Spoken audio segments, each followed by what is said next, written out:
Ah, ¿cómo se hace? El, si abre la presentación, seguramente la ventana del Skype se va a hacer pequeñita Ajá. y aparece un icono, o aún estando grande, cuando pones el cursor sobre las imágenes, en la parte inferior aparece el micrófono, la cámara, el logo para colgar, después está el chat y después hay uno que dice compartir pantalla. Ok. No sé si ya se vea. No, No,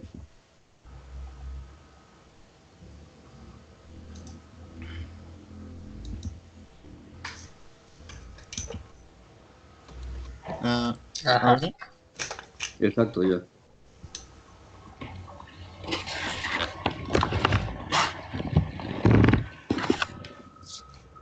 Bien, entonces, vean que pedí que la compartiera porque, bueno, al menos es diferente a lo que yo les había expuesto, ¿no? Pero el principio es el mismo. Aquí dice, bueno, nosotros vamos a tener una celda que es tetra, Sí. tetragonal, ok. Y dice, y como base, bueno, si tengo una tetragonal, entonces sabemos que uno de los dos, de los tres vectores base tiene longitud diferente. ¿Sí? Y los otros dos tienen la misma longitud y además sabemos que los ángulos entre los vectores son de 90 grados. Y como elementos para la base vamos a tener eh, solamente una pareja de átomos, el que está en el origen, el 0, 0, 0, y el que está en un medio de A, un medio de B y un medio de C. Que en el segundo de los renglones dice hacia el final, que bueno, es lo que etiqueta como Z2, pues es C medios, mientras que lo que etiqueta como X2 y Y2 pues es solamente un medio, ahí omite el valor del parámetro de celda. Entonces, lo que es cierto es que, bueno, cuando calculo la amplitud de la radiación dispersada, que es la S sub G, sé que tengo que hacer la suma sobre los J elementos de la base, donde en principio cada elemento de la base podría tener de, de un factor atómico diferente. En este caso no va a ser así porque tenemos átomos iguales, o estamos considerando que tenemos átomos iguales. Y después en el argumento del exponencial siempre vamos a tener el menos i y después va a aparecer el producto entre la ubicación de cada átomo como un múltiplo de los vectores base, es decir, tendríamos el, el vector 0A más 0B más 0J, perdón, 0A más 0B más 0C, punto, un vector del espacio recíproco, cualquiera que este sea, ¿no? Y después, como segundo elemento de la base, que sería el segundo sumando de la sigma que aparece ahí, estaría en ese exponencial, pues el producto entre la ubicación del segundo elemento de la base, que era un medio de A, un medio de B y un medio de C, por un vector del espacio recíproco, donde esos vectores del espacio recíproco van a estar dados por 2pi, eh, van a tener esos índices que en el, 1, 2, 3, en el cuarto renglón aparecen como las Bs con subíndice, B1, B2 y B3. ¿Sí? Y bueno, en ese caso particular ya tiene el producto hecho y la suma, ¿no? El 2pi, como era común, ya está factorizado.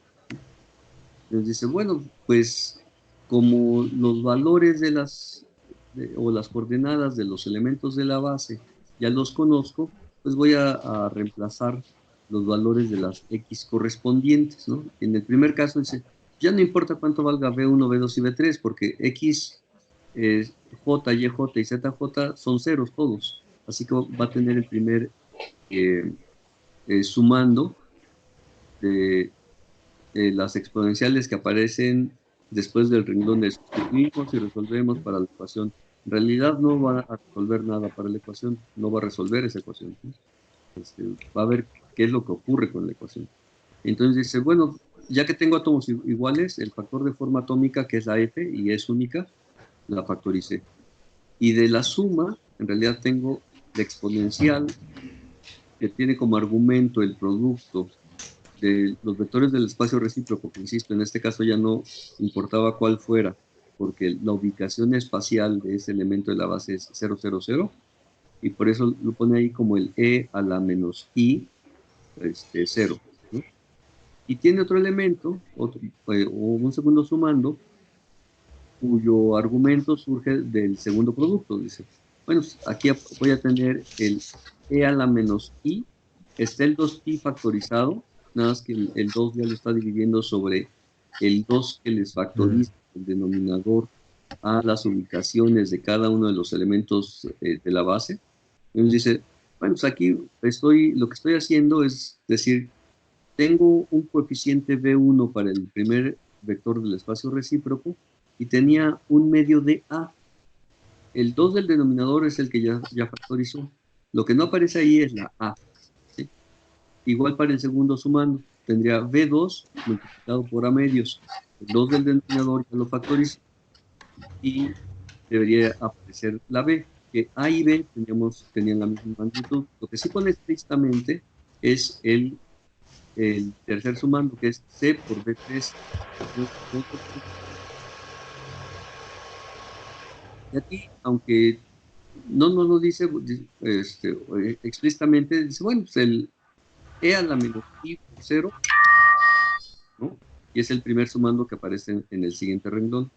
Y después del que siga, pues estrictamente lo que deberíamos de tener es que deberíamos de tener junto a B1 y junto a B2, respectivamente A y B, que ya sabemos que son del mismo tamaño, así lo ponen que juega el papel de pie de figura en la estructura que aparece a la derecha. La deberíamos de factorizar. Entonces, aquí deberíamos de tener un conflicto porque dice, bueno, ya sé que A y B tienen la misma magnitud. Quien tiene la magnitud diferente es la C que aparece ahí. Entonces, deberíamos cada uno de estos términos van a contribuir a la amplitud de dispersión S, pues dependiendo de cuál sea el tamaño relativo de A y C. Estrictamente deberíamos de poder factorizar una A de los tres términos que aparecen en el argumento del exponencial. Y deberíamos, para poder factorizar esa A, en el último término deberíamos de multiplicar y dividir por la A, ¿no? De tal suerte que los cocientes de son C, A, que algún número será, cualquiera que sea, pero lo que es cierto es que ya no va a ser un entero, va a ser un racional, ¿cierto? Sí. Entonces, ya en esta última etapa, digamos que esto es lo que uno tiene que hacer con cualquier tipo de estructura una vez que identificó quién es la base. Y a partir de aquí viene lo interesante porque hay que identificar qué es lo que vamos a tener como extinciones o como máximas contribuciones. En el penúltimo renglón nos dice, bueno, es exponencial de argumento imaginario, pues lo puedes poner como una suma de senos y cosenos, ¿no? Voy a tener al coseno del argumento del exponencial menos i veces el seno del argumento, ¿sí? Y estrictamente, en clase les decía, S por sí misma no va a tener significado. Lo que va a tener significado es el cuadrado de S. Y como S es un número complejo, pues estrictamente deberíamos de tener el producto de S por S conjugado. De tal suerte que la parte imaginaria, pues en realidad no va a jugar para determinar quién va a ser la amplitud de la radiación dispersada. Normalmente las partes imaginarias de funciones de este estilo nos van a hablar de la fase, ¿no? O de la diferencia de fase. Y en este caso tampoco nos preocupa la fase porque asumimos que toda la radiación que estaba llegando al cristal va en fase. ¿Sí? Sí. álgebra. ¿Todo bien hasta aquí? Sí, nomás que como que a veces no se escucha bien. Sí. Ah, entonces protesten antes, porque con el silencio yo asumo que todo se está escuchando, ¿eh? Sí, es que lo que pasa es que si se motean todos menos usted, se escucha bien. Ah, ok, Entonces cualquier entonces, ruido de fondo de cualquiera de los demás mutea su voz y ya no se escucha nada. bueno, entonces sí les voy a pedir, hay alguien que tiene todavía el micrófono abierto, si lo cierra, y si protestan, en cuanto protesten, me dicen y ya, nada más que ya me quitaron la imagen, ¿no? Pero no sé. Gracias, Saúl. Bueno, entonces hasta aquí supongo que todo va bien, ¿no? Así que lo que iba a ser importante era el término que tiene el coseno, ¿no? Insisto, porque la parte imaginaria, esta en realidad debería tener una I, ¿no? Entonces, esta parte no va a jugar. Lo que va a ser determinante es este coseno comparado con el uno que le antecede. Entonces, bueno, lo que uno esperaría es que dependiendo de los valores que tengan las V's que aparecen aquí y el cociente que debería de aparecer en el último término, que estrictamente debería de ser un C sobre A, es bueno, con los valores relativos que tenga ahí, puedo lograr que el coseno tome valores específicos. En particular, si el coseno se hace menos uno, pues va a desaparecer la contribución del primer término y entonces tendría una extinción, ¿sí? Y para que el coseno valga menos uno, pues lo que debería de lograr es, por un lado, que el... Se nos fue, ahí está.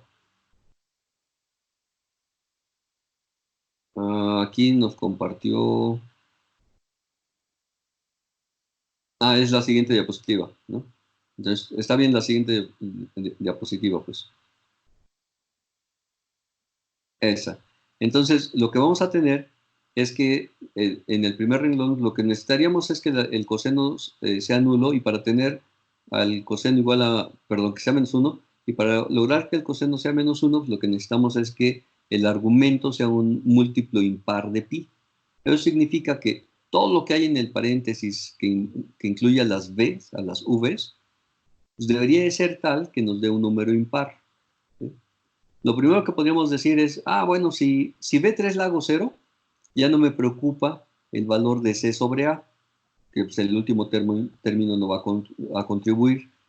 Entonces, para tener índices de Miller que ocasionen que se, eh, que se cancele la señal o que esté completamente fuera de fase y no tenga máximos de difracción, o que tenga mínimos, lo que debería de ocurrir es que B1 y B2 sean quizá uno par y el otro impar, porque si los dos son pares o los dos son impares, pues el argumento me va a dar un múltiplo par de pi y eso no me va a dar menos uno. Entonces, para tener extinciones, lo que debería de tener son cosas del estilo 1, 2, 0 o 1, 1, 0. Y entonces, para esa red cristalina, no vamos a tener máximos de difracción con ese tipo de índices, porque esos van a extinguir la señal.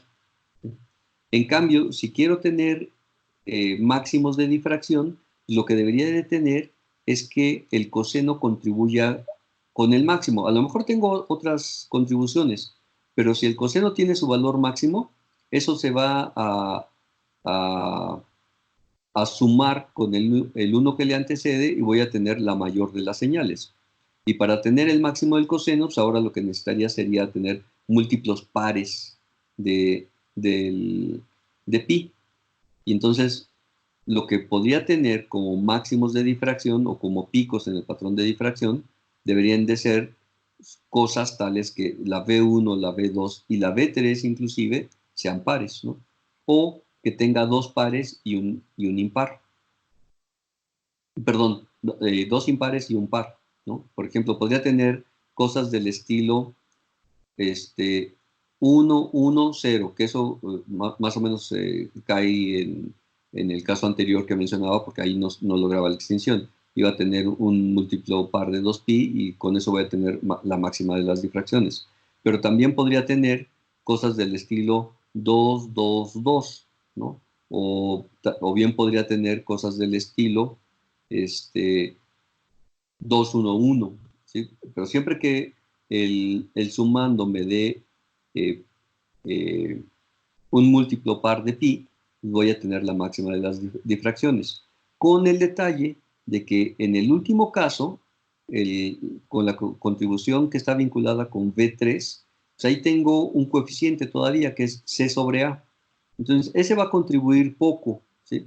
Y a lo mejor el valor del cociente C sobre A ocasiona que, independientemente de que V3 sea un par, a lo mejor al hacer la multiplicación tengo algo muy cercano a un impar y entonces no voy a tener el máximo de difracción. Sí, pero eso ya será un detallito, ¿no? Y es justamente lo que se discute en la parte inferior, ¿no? Tanto cuando hablan de que los n sean números pares en la parte intermedia de la diapositiva, o lo que nos dicen hacia el final, ¿no? El cuándo vamos a tener una extinción, que está ahí marcado en rojo, o cuándo vamos a tener los máximos de difracción. ¿Bien hasta aquí? Sí. Bueno, específicamente para la gente que no había seguido esta línea de discusión, bueno, intente hacerlo por su cuenta, ¿no? Aquí, yo la verdad, hasta anoche me di cuenta de que no había hecho la tarea de enviarles la presentación y tampoco compartir los textos. Prometo que ahorita sí, terminando la, la reunión, ya les envío las cosas, ¿sale? Ya Sí, no sé. gracias. Y esto se los digo para que revisen en el Quitel, en los ejemplos que discute, si no me acuerdo mal, para hacer este tipo de análisis de las extinciones o mayores contribuciones, utiliza las redes BCC y FCC. Entonces, ya a partir de lo que les acabo de plantear ahorita, mediante la presentación de Saúl, intenten hacerlo solos y después contrasten con lo que les plantea el Quitel como ejemplo. ¿Sí? La idea es que primero tengan la certeza de que ahí van a tener la discusión y después pues vean qué es lo que se les escapa, ¿no? ¿Sale? Sí. Bueno, Sí. pues entonces, ahora yo soy el que les va a compartir la pantalla y lo que voy a discutir en esta ocasión es lo que adelantaba en la sesión previa, que implicaba El átomo de hidrógeno. el átomo de hidrógeno. Entonces,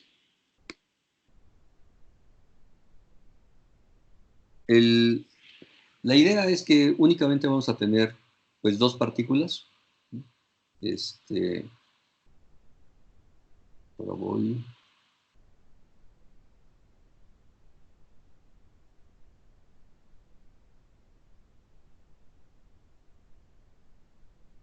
Y la idea es que vamos a tener un protón en el núcleo y un electrón. ¿Sí se ve bien? No, no se ve la pantalla Yo no compartida. veo.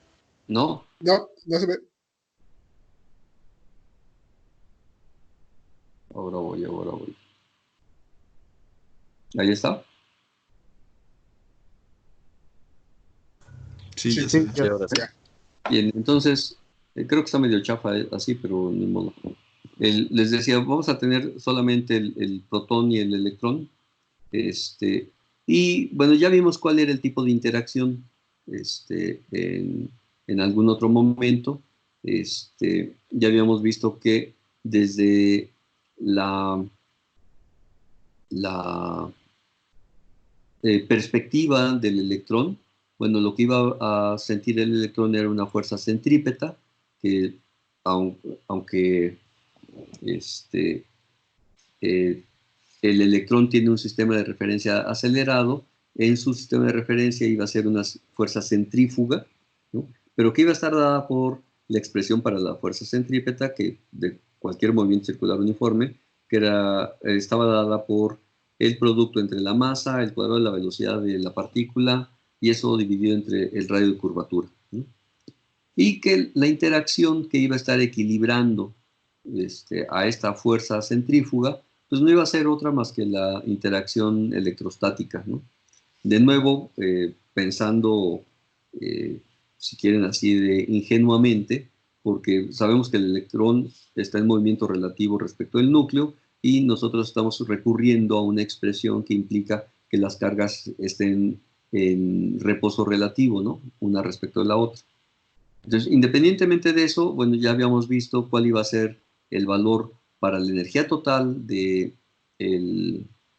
electrón, que iba a ser la suma entre las energías cinéticas y potencial, y cuál iba a ser la energía total de y que iba a depender únicamente de cuán alejado iba a estar del núcleo. ¿Ok? ¿Todo bien hasta ahí? Sí. Bien. Entonces, en el caso del átomo de hidrógeno, pues nos íbamos a tener, lo que íbamos a tener era que los radios iban a estar cuantizados y las energías iban a estar cuantizadas. Y estas iban a depender esencialmente del número cuántico principal n, ¿sí? Ya habíamos visto que lo que les tendría que dar la expresión que está en el óvalo morado tendría que ser medio Armstrong, y que las energías, en particular la del estado base, es decir, cuando n valía 1, que aparece en el óvalo verde, debería de ser de menos 13.6 electronvolts. Y para eso ya ustedes habían hecho el cálculo. Entonces, eso son lo que teníamos como antecedente. Ya sabíamos que para describir de mejor manera el estado en el cual se encontraba el electroncito, teníamos que recurrir a la función de onda, y que esta era una función que debería de ser solución de la ecuación de Schrödinger. Después platiqué sobre el oscilador armónico, y eso me lo voy a saltar, ¿no? Porque ya está discutido, ya sabíamos que lo relevante era que la energía del estado base para el oscilador armónico implicaba que esta no iba a ser nula, ¿no? Y entonces, pensando en que vamos a tener el átomo de hidrógeno, pues ahora lo que debería de tener es que la ecuación de Schrödinger la podría escribir de esta forma, ¿no? Vean que el término que contiene a la energía total lo estoy agrupando ya con el término en el que aparece la energía potencial, ¿sí? Es decir, no es que haya hecho a la energía cero, ¿sí? Tengo la ecuación igualada a cero porque los términos que involucran a la función son el que considera la energía potencial, que de nuevo será una energía potencial electrostática, y la energía total, ¿sí? Y tengo tres términos que están vinculados con el laplaciano, que era el primer término que aparecía en la ecuación de Schrödinger. De tal suerte que, bueno, escrito de esta manera, pues podría tener a la ecuación escrita como en el renglón intermedio, donde el laplaciano de la función de onda debe ser igual a una constante que involucra a la masa y a la constante Planck. La diferencia entre la energía total y el potencial, eso actuando sobre la función de onda. Vean que de nuevo nos quedamos con una ecuación que en apariencia es muy simple, y pues hago la aclaración de que el potencial, aunque ya lo dije, pues sigue siendo el potencial electrostático. ¿Ok?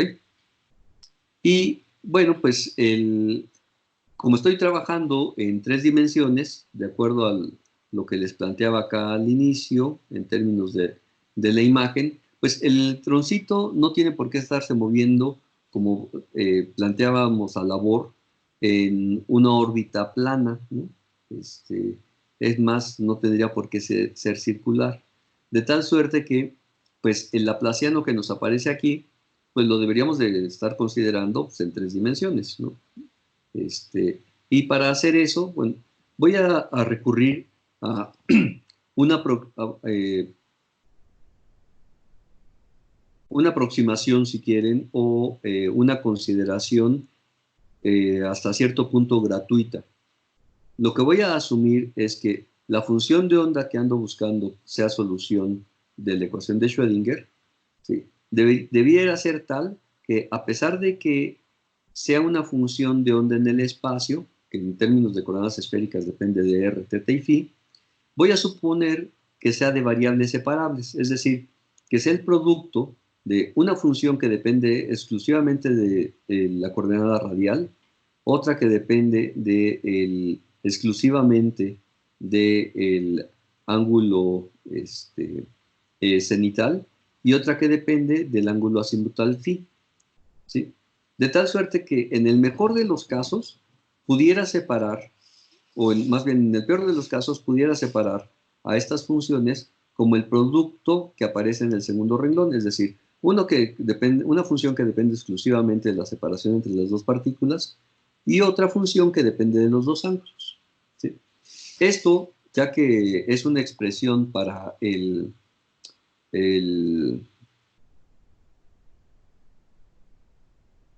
espacio, pues va a implicar que considere las 3 coordenadas, ¿no? Y en particular aquí, si quiero trabajar en coordenadas esféricas, pues la primera dificultad que voy a tener es que hay que escribir al laplaciano en coordenadas esféricas. Y en esféricas pues, no está tan bonito como está en cartesianas, ¿no?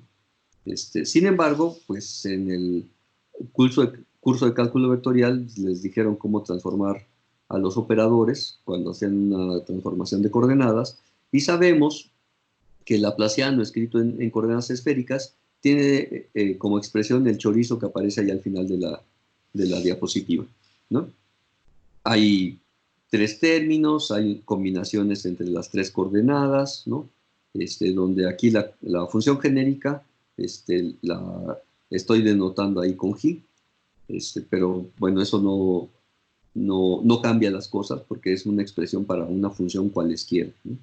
Y entonces lo que voy a hacer es asumir que, bueno, ya que conocemos la forma que tiene el laplaciano en esféricas, con esta suposición que es lo suficientemente fuerte de que la función que ando buscando es de variables separables, pues voy a ver a lo que nos lleva.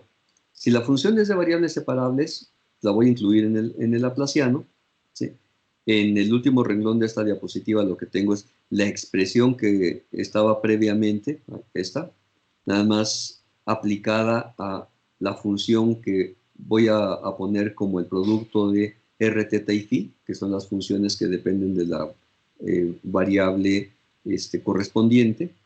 Y del lado derecho, pues únicamente tengo a la energía total, a el potencial electrostático, ¿sí? Que como el potencial electrostático es positivo, o sea, por eso es que aparece aquí un más, y eso actuando sobre psi, ¿no? Ya sé que psi es la que aparece acá en el primer renglón, es el producto entre r, θ y φ, pero bueno, pues vamos a tratar de reorganizar lo que aparece en el lado izquierdo de la ecuación, ¿no? De tal suerte que uno vaya encontrando alguna condición que deba de satisfacer el, la función de onda, ¿no? Entonces, lo primero que vamos a hacer es decir, bueno, pues tengo a la ecuación y a toda la ecuación la voy a multiplicar por r cuadrada y la voy a dividir entre la función de onda.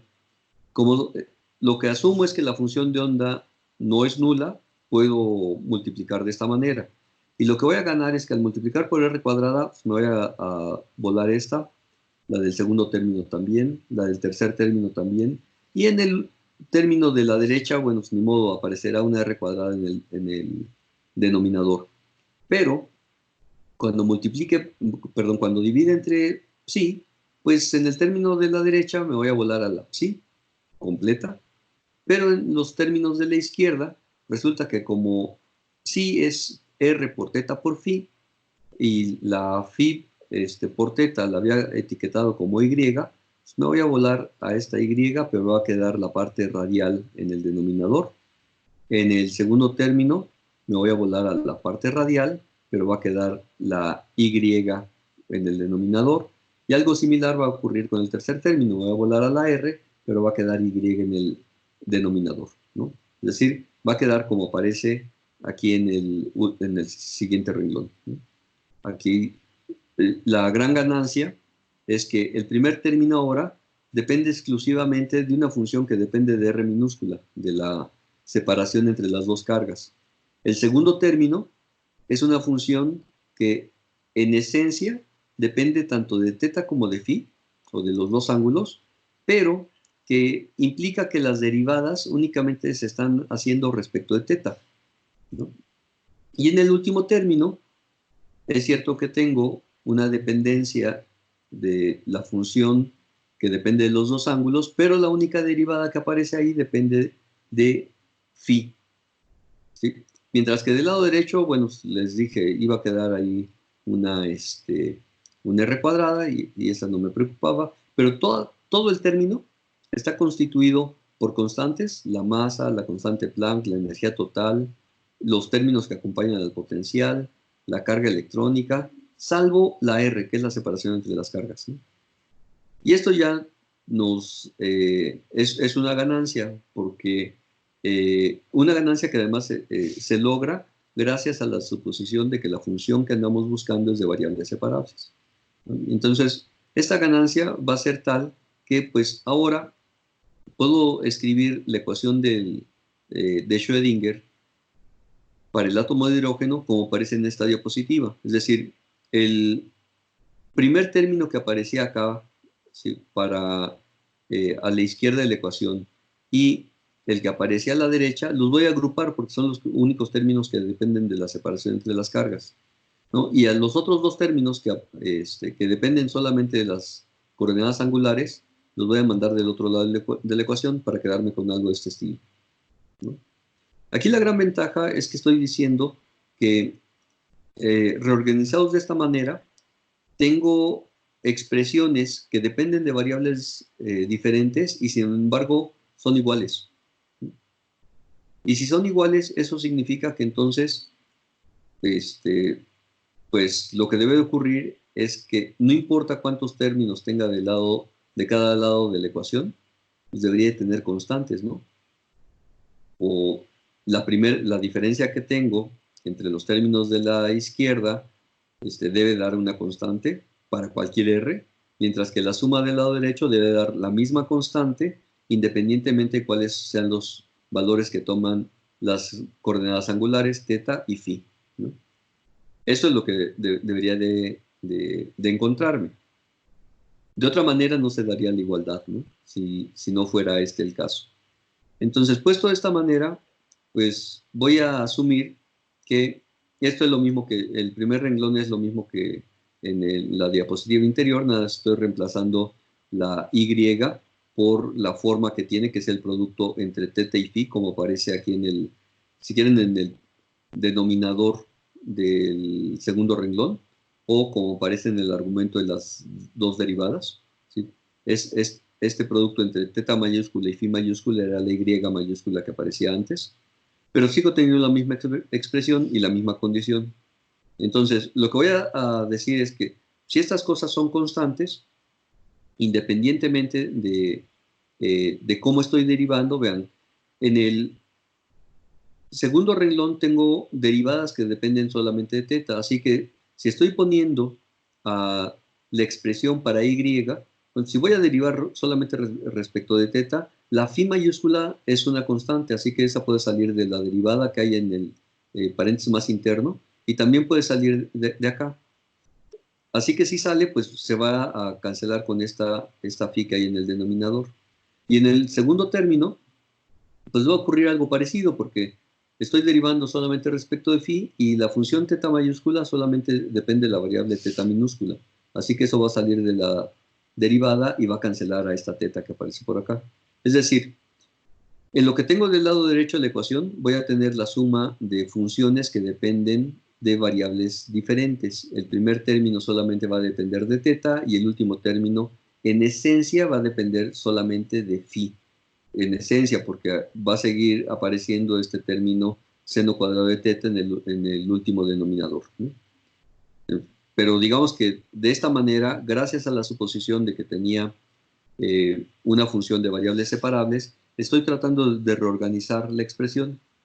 Puesto de esta forma, pues entonces voy a decir, bueno, todo esto que depende de phi, ¿sí?, lo voy a asumir como si fuera una constante. Es decir, sigo teniendo el mismo argumento de antes. En la diapositiva previa aquí decía, si todo lo que lo que aparece del lado izquierdo depende de R, y eso es igual a todo lo que aparece del lado derecho que depende de las variables angulares, las dos cosas son constantes, ¿no? En la nueva diapositiva, lo único que hice fue buscar deshacerme de este seno cuadrado que aparece en el último término, es decir, voy a multiplicar a toda la ecuación por el seno cuadrado, como aparece aquí en el tercer renglón, ¿sí?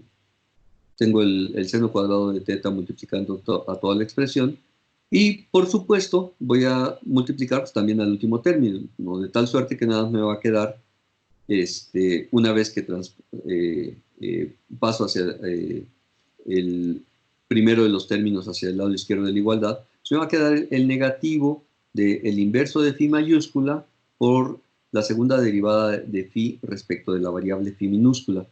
Y esto tendrá que ser una constante, diferente a las que tenía antes, ¿no? Pero alguna constante será, ¿sí?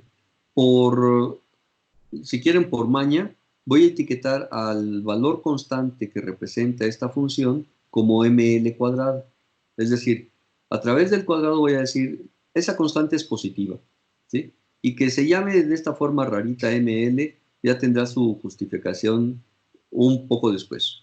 Lo que es cierto es que me voy a quedar con este último segmento, ¿sí? Si ya sé que el negativo del inverso de la función phi por su segunda derivada va a ser igual a una constante, entonces esta última ecuación la puedo resolver, ¿sí? Es una ecuación muy simple, ¿no? La podría tener pues, de esta manera, y sé que si la segunda derivada de una función va a ser igual a la misma función, pensando que esta phi del denominador la paso multiplicando al lado derecho, sé que las soluciones a ese tipo de ecuaciones son del estilo de la que está en el óvalo, ¿no? Deberá ser un exponencial de argumento imaginario, de tal suerte que cuando derive dos veces, pues de ahí aparezca dos i's, o el cuadrado de i que me va a dar menos, aparezca la constante con la que estoy trabajando, y entonces, proponiendo una solución de este estilo, puedo derivar dos veces y puedo llegar aquí al último de los renglones, que me da como resultado es justamente lo que tengo en el primero de los renglones, ¿no? Lo único que me faltaría aquí es determinar, bueno, quién es la amplitud, quién es la A que apareció ahí, ¿no? Y en todo caso, pues decir, bueno, resulta que si para este último término de la ecuación debo de encontrar soluciones de este estilo, viendo cuál es el significado de la variable independiente en esta ecuación, que es la phi minúscula, resulta que ese era el ángulo azimutal. Así que la función phi mayúscula debería de ser la misma o darme el mismo valor cada que el ángulo cambie en una cantidad 2pi, ¿sí? O phi mayúscula de phi debería de ser igual a phi mayúscula de phi minúscula más 2pi. Esto lo que va a implicar es que la constante ml que había definido, pues debería de tener valores enteros, ¿no? Como lo planteo en este sitio. Y además, como una de las cosas que le he estado exigiendo a las funciones de onda es que sean normalizables, bueno, eso es lo que me va a permitir el decir cuánto es lo que vale la amplitud o la constante que antecede a la función exponencial, ¿sí? Con eso, cuando normalice, pues lo que voy a tener es que la A debería de ser el inverso de la raíz de 2pi. De tal suerte que ya tengo un pequeño segmento de la solución que ando buscando, ¿no? O de la función la función de onda que satisface a la ecuación de Schrödinger, que tiene que ver solamente con la parte azimutal ya es otro asunto, pero ya tengo parte de la solución. Las phis mayúsculas van a ser como lo que aparece aquí en el óvalo anaranjado, ¿no? Voy a tener el inverso de la raíz de 2pi por la exponencial de i veces ml phi. Con esta solución, bueno, no voy a regresar a la ecuación que tenía, ¿no? La ecuación que tenía implicaba toda la parte que depende de la variable radial, igualado, en este caso, al término que dependía de las phis, para lo cual ya conozco la solución, estaba acá, ¿no? Ya sabía que estaba dado por esta expresión, estaba el inverso de la función y su segunda derivada, pero ya sé que eso es una constante, ml cuadrada, y que esa constante estaba dividida entre el seno cuadrado de teta. De tal suerte que ahora lo que me quedó del lado derecho, todo absolutamente depende de teta. Y todo lo que aparece del lado izquierdo depende de la variable radial, ¿no?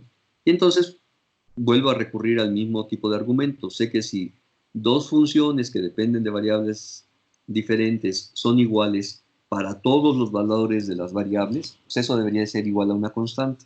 Y esta nueva constante la voy a etiquetar igual, de forma rara si quieren, pero se va a llamar L por L más 1. ¿Sí?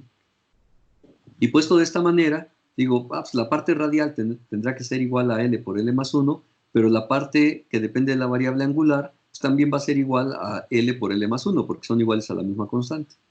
Y entonces ahora lo que me toca es resolver cada una de las dos ecuaciones, ¿no?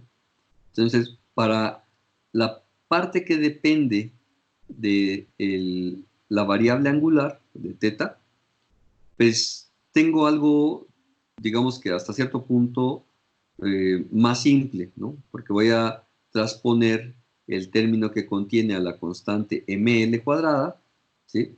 Y voy a tener entonces a la constante L por L más 1 menos la ml cuadrada dividida entre el seno cuadrado de teta multiplicado por la teta que aparecía en el segundo término en el denominador del segundo término, ¿no? Voy a tener al segundo término ya sin esta cantidad teta, y bueno, voy a tener todo eso igualado a 0, ¿no? En este punto podemos cambiarnos de variable y decir, bueno, ahora lo que aparece como coseno de teta se va a llamar x, de tal manera que vamos a tener polinomios que dependen de esa variable, ¿no? Bueno, lo que voy a tener como solución van a ser los polinomios asociados de Legendre, ¿no? Que puestos con esta notación, pues resulta que esos polinomios dependen de dos índices. De un índice al que puedo llamar L y de otro al que puedo llamar M, y que tienen la estructura que aparece aquí en el último renglón, ¿no? Siempre. Cada uno de los polinomios está vinculado con un polinomio específico con el subíndice L, y el segundo de los índices me va a decir cuál es el grado de la derivada que tengo que obtener para el polinomio que me dio origen y cuál va a ser la paridad, dado el primer factor, y cómo es que va a depender potencialmente del coseno de teta. ¿Ok? Y entonces, para la solución angular, para la que depende de teta y de phi, voy a tener cosas de este estilo. Recuerden que a la solución angular, al producto de teta mayúscula con phi mayúscula, la había llamado y, y en este punto ya sé que depende de los dos índices, de L y de M, que son las constantes a las que había recurrido en la parte inicial. ML, que estaba vinculado con la solución de la función azimutal, y ahora la L, que está vinculada con la solución para la variable cenital. Y entonces voy a tener que, como solución angular, debería de tener cosas de este estilo. Voy a tener polinomios que dependen del coseno de teta, que van a estar multiplicados por una exponencial que depende de m, donde voy a tener a la variable azimutal phi, y sé que los valores que podría tomar cada una de las constantes que aparecen, la L y la M, Bueno, para la M ya sabía que iba a tener valores enteros, y para la L lo que voy a tener son valores enteros positivos, o el 0. ¿Ok? Así que vamos a tener ahora como soluciones cosas dadas por esta estructura, ¿no? La única restricción es que la parte que está etiquetada aquí a través de la N mayúscula va a tener esta expresión, ¿no? Aquí espero que están muy juntos, pero lo que voy a tener es el factorial de L más el valor absoluto de M en el numerador, y el factorial de L más el valor absoluto de M en el denominador, ¿no? Vean que esos van a ser constantes, ¿no? Pero todas ellas van a estar definidas por los coeficientes L y M, que son las constantes definidas para cada caso. Entonces, ahora lo único que falta es la parte radial. Y la parte radial puede ser igual a la constante L por L más 1, ¿no? Entonces, reorganizando las cosas, ¿sí? Voy a tener la ecuación que aparece en el segundo renglón, ¿no? Y dada la estructura que tienen estas ecuaciones, con lo que voy a encontrar es que la solución para ellos son los polinomios de Laguerre, ¿no? Y los polinomios de Laguerre pues van a tener la solución que aparece en el recuadro, ¿no? Voy a tener constantes que dependen de las constantes previamente señaladas, que son la L, la M, en este caso la N, que es el número cuántico principal, o el número que me dice en qué estado se encontraba el sistema, y que va a estar dado por esta parte inicial, ¿no? Voy a tener el factorial de n menos L menos 1 en el numerador y el factorial de n más L en el denominador. Todo el primer término es una constante, dadas las constantes que he estado mencionando. El segundo término, o el segundo factor, depende tanto de la N como de la L y del radio del estado base, la A0 que aparece por acá. Por supuesto que como es una función que depende solamente de la separación entre las partículas, pues va a depender de R, ¿no? Tanto aquí como en el argumento que tenga para el polinomio de Laguerre específico, que está definido tanto por L como por N. ¿Okay? Y la última parte, pues por supuesto que es la parte exponencial decreciente, que depende de R. ¿Okay? De tal suerte que la solución completa, la que involucra a la parte radial y a la parte angular que tenía por acá, que debería ser el producto, pues recuerden que la suposición inicial es que la psi que andábamos buscando era el producto entre la parte radial, la parte angular que dependía de la coordenada cenital y la parte angular que dependía de la coordenada azimutal, ¿sí? Así que cuando haga el producto de las dos funciones que aparecen en los recuadros azul y naranja, lo que voy a tener es la solución que andaba buscando inicialmente, la psi, ¿sí? Que como asumí al principio es de variables separables, y hasta donde llego con la solución, eso es lo que encuentro. ¿Ok? Entonces vean que tengo un sistema que es muy simple, son solamente dos partículas, para las cuales lo que asumí es que pues, estaban a una separación R, que una se puede mover en torno a la otra en todo el espacio, y que depende de estas tres coordenadas, de R, de teta y de phi. ¿Ok? La interacción es electrostática. La suposición fuerte en la que basé todo el análisis era el hecho de que la función era de variables separables, como lo planteé por acá, ¿no? Y de ahí se hizo todo el desarrollo, solamente reorganizando términos. Así que, hasta este punto, pues no sé si haya alguna pregunta.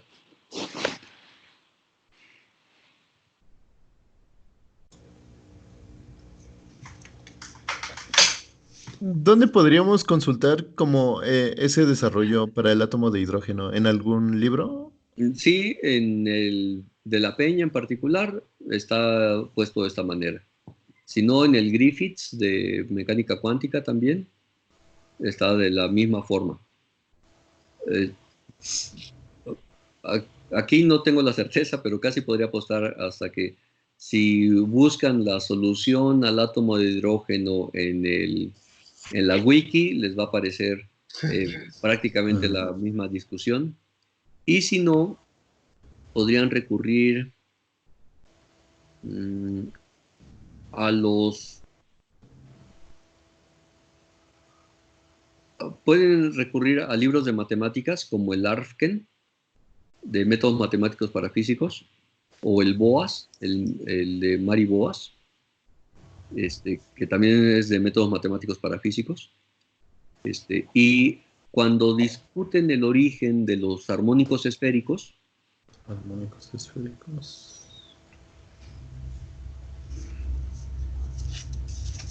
seguramente les van a hacer un planteamiento de este estilo, porque la solución final, cuando les decía que la solución final es el producto entre esta expresión que tuvimos para R mayúscula y la Y mayúscula, bueno, esas funciones son los armónicos esféricos. Ah, perfecto, gracias. ¿Ok? Aquí, quizá el punto a destacar es, como decía hacia el final, es que el sistema es muy simple, son dos mugres partículas, y la solución que uno encuentra al final tiene su grado de complejidad, ¿no? Si ustedes llevaron cursos de matemáticas avanzadas, pues, habrán visto que este, estos armónicos esféricos en algún momento se los habrán mencionado. A lo mejor no les dicen de dónde salen, ¿no? O los polinomios de Laguerre que mencioné. Este, pero bueno, ahí hay una aplicación inmediata, ¿no? Allá en la parte matemática, pues, a alguien se le ocurrió primero el tipo de ecuación y el buscar o el proponer la forma que tuviera la solución. Pero acá tenemos un sistema, insisto, muy simple para el cual pueden servir. Ahora imagínense que en lugar de tener un sistema de dos partículas, uno tuviera ya un átomo en serio, ¿no? Por ejemplo, este, para no irse muy lejos, que nos movemos al litio, ¿no? Ese nada más tiene tres electroncitos. ¿No? Están los tres electroncitos interactuando entre ellos y con su núcleo. Y además es un solo átomo. O sea, ni siquiera es todavía un cristal. ¿Sí? Estos cristales que habíamos comenzado a discutir. Este, Así que el grado de dificultad que debería de tenerse al buscar la solución pues debe de crecer, ¿no? Obviamente porque está creciendo el número de partículas y de interacciones presentes. Más todavía, no hemos eh, mencionado qué es lo que ocurre con el tiempo. Y aquí saco a colación al tiempo porque si tenemos más de dos partículas, pues resulta que cuando la partícula 1 se mueva, seguramente la interacción con el resto de las partículas de las n-1 va a cambiar. Y esa información no se transmite de manera instantánea, toma un tiempo finito. Así que en ese caso también tendríamos que comenzar a considerar al tiempo como una variable adicional. Entonces, esto incrementa el grado de dificultad y seguramente va a incrementar la, eh, la horripilantez de la solución, ¿no? Planteárselos. Este, Así que, bueno, seguramente el moverse por ahí no es necesariamente la solución, ¿no? O sea, hay que buscar alternativas. En particular, el motivo por el que acudimos a describir cristales es porque independientemente de las soluciones que pudiéramos encontrar después, hay algo que vamos a explotar, es la periodicidad. Y por eso no nos preocupaba el tener fronteras para el cristal. El cristal no tenía fronteras, no teníamos que confrontarnos al buscar las soluciones con el decir, para los átomos que están en la frontera, la solución tiene que ser diferente, porque de un lado ven al cristal y del otro lado ven al entorno. Este, es, con eso no vamos a sufrir, ¿no? En todo caso, vamos a ver qué ventaja le sacamos a la periodicidad del sistema. ¿Okay? pero por supuesto, pues, aquí el chiste es confrontarlo con la dificultad inherente a un sistema, bueno, a obtener la solución para un sistema tan simple, con lo que andamos buscando en esencia, que es describir a cualquier sistema, no solamente a átomos aislados, ¿no? Esos átomos aislados no nos dan mucha ganancia, porque si estamos buscando describir cosas macroscópicas, ¿sí? O aún cosas mesoscópicas o nanométricas, ya hay varios átomos interactuando, ¿no? Ujú. Ese es el espíritu de ir viendo, si quieren, los contrastes entre lo que tenemos macroscópicamente y las dificultades inherentes a estos sistemas tan pequeñitos.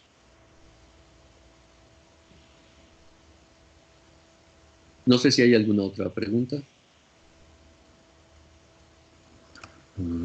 Pues no. ¿No? No. Bueno, pues entonces, ahorita que me desconecte, de inmediato les mando esta presentación. Esta tiene lo de incluido el oscilador armónico, que es lo que habíamos discutido la vez anterior. Y si hay algo que le haga falta, por favor me avisan. Los libros también en un momento los busco y se los envío en un correo por separado. Ok, gracias. Ok. ¿Sí? Gracias. Y bueno, Gracias. pues hasta hoy no tengo tareas pensadas, pero el lunes sin duda les va a llegar un, ¿vale? Sale. Sí, está Ok. bien. Bueno, pues si no hay ninguna otra pregunta, yo por hoy ahí le pararía. Perfecto. Sí, está Gracias, bien. Doc. Sí. Bueno, órale pues, Sí, Gracias. gracias.